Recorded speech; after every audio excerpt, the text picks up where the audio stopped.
Sabi nga po, the smartest mothers in the world are the mothers who recognize the works of the devil in their children.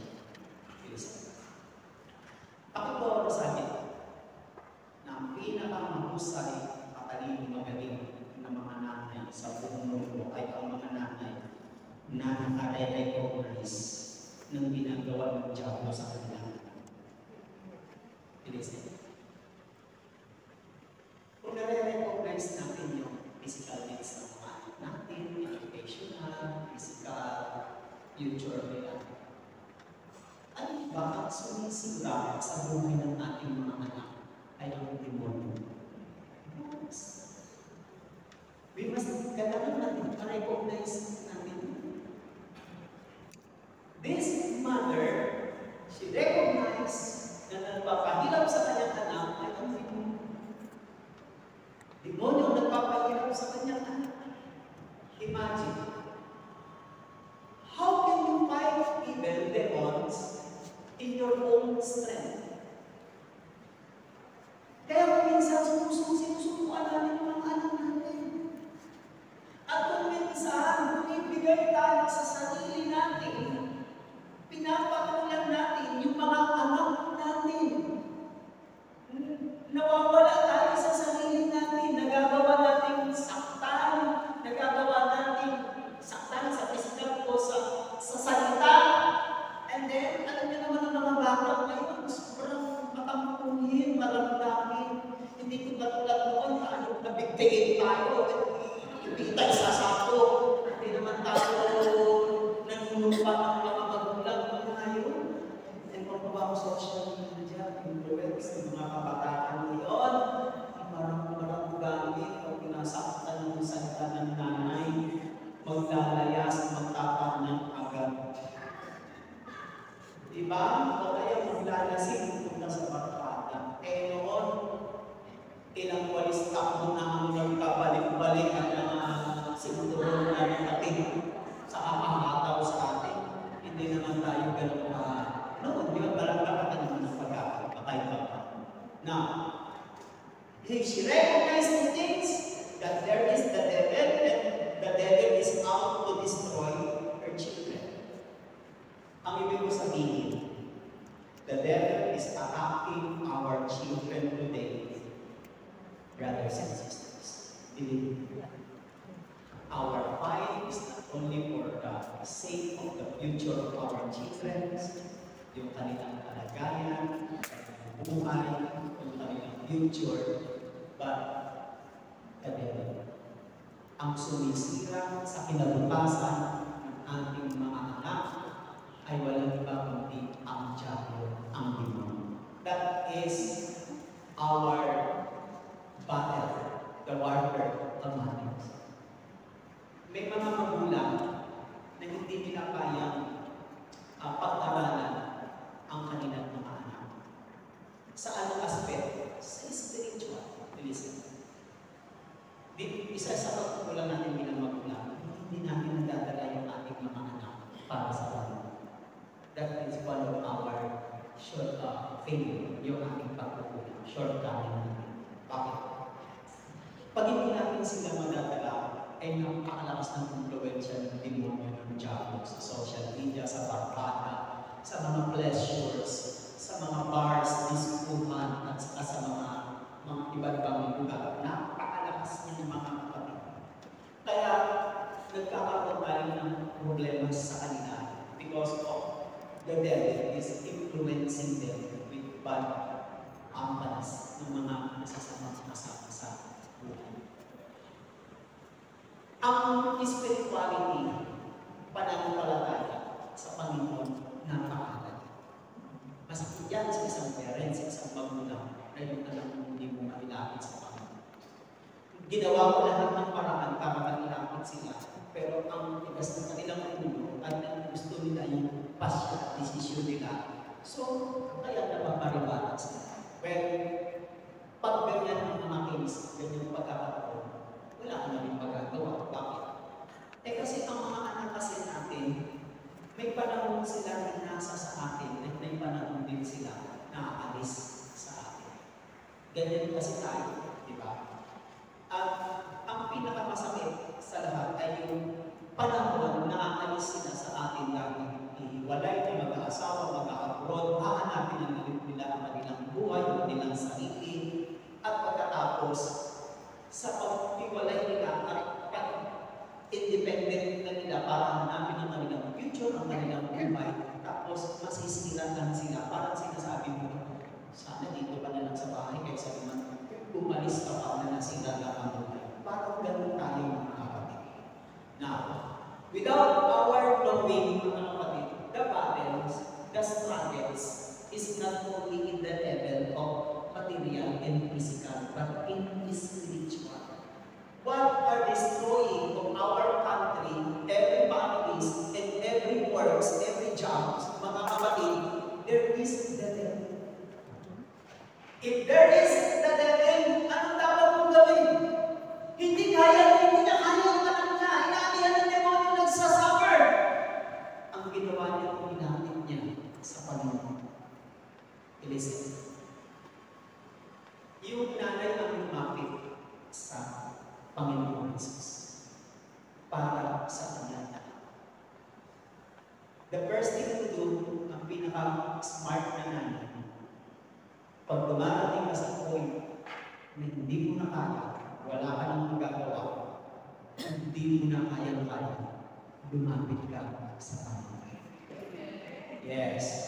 Kapag lumapit tayo sa Panginoon, mga kapatid, pag una gusto ng Panginoon, tayo muna ang maliwanagan. Tayo muna ang maluhin. Tayo muna ang malinis. Diba? Kasi, may problema na tayo sa ating mga anak, tapos tayo may problema rin. Baliktarin mo. Bakit may mga nanay na kaya-kaya nila tanggapin at kaya-kaya nilang i-handle at batahin yung mga kabibukan ng kanilang anak? Bakit kaya nila? Kasi sila ang naunang dito ng Panginoon. Kung wala ang paghipo, biyaya, pagpapala ng Diyos sa isang ina, palagay ko masisira ang Panginoon. Tama ang sabi niya, ang magulang ang ina, ang ilaw ng tahan. Hindi ka naman pwede maging ilaw kung walang power yan. Iilaw ba yan kung walang power yan? The light needs power. And the Lord is the power of a mother to become a light for in their homes, in their families. Ang ilaw, hindi dapat naman kundi. Ang ilaw na yan, yung mga bulb na yan, may tamang araw-araw, tamang panahon yan na kung saan na lang siya mag-e-expire. Pero hindi pa nag-e-expire, hindi pa dapat siya mamatay. Napapaagal naman tayo. Napapaagal naman. Di ba? Kasi kung yung nanay, ang ilaw ng tahanan, yung tatay na nag-apundi. Yung mga anak, nag-apundi rin sila. Siguro kung nakakapulong din yan, na nakakapundi rin. Depende na natin. Lagi natin na nakakapundi. Amen? So that's it, mga kapatid. As a mother, he came to Jesus, and then for the sake of her children. Yun po ang kanyang ginawa, mga kapatid. Because of faith and great love. Love for our children as a mother is a fuel for life. Parang masusunod niya sa buhay. When life gets rough, love gives strength. When life gets tough, love gives power. When life lets you down, love gives you encouragement. When life seems empty, love gives meaning. When life gets sad, love gives joy. When life gets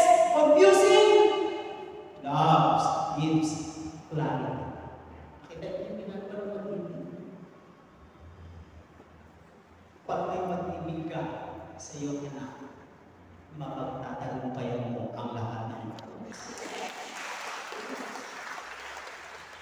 If our children fail, if our children destroyed by the devil, dapat huwag kang mag-discourage. Don't lose your hope. Don't lose your sight. Go on. Magpatuloy ka dahil mahal na mahal ka ng Panginoon. Kaya mo. Amen? Not only that, and the last, how did this mother triumph? By her faith.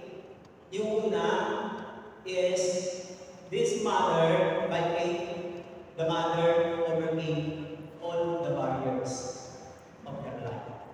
Sinabi ko na yan sa inyo. Yung kanyang race, yung nationality niya, yung kanyang pagiging isang babae na secondary citizen, yung demonyo sa anak niya at ang mga alagad ni Jesus. Ayaw siyang palapitin. Pangalawa is, by the faith of the mother, she persisted.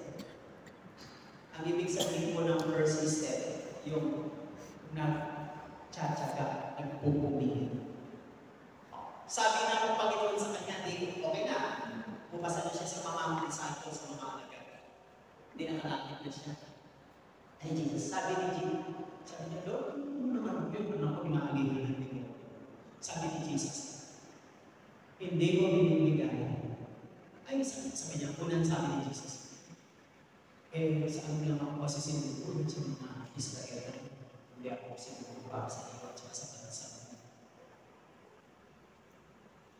Hindi na-discourage yung babae. Parang yung marinig niya, sa Israel lang ako sinubukan. Tapos, sabi niya, sige naman po, pagbigay niyo na ako. Tapos sabi ni Jesus, ito na pinakamatinding testing ni Jesus sa kanya. Hindi ko kasi binibigay yung pagkain ng mga anak ko sa tulong at kapunan. Jesus is not, he is not playing with, hindi niya dinidiscourage yung babae. Sinusubok niya ng babae. Kung talaga, ano siya, matyaga at persistent. Sinusubok lang ako. Nang sinabi ng Jesus yung binibigay, alam niyo po, na-degrade na siya doon eh. Dinamon na siya doon. Ikaw ba naman, tawagin kang putak? Uy, putak. Ano makalamtan mo pag tinatawag kang putak? Wala, parang tahimik na. Di ba?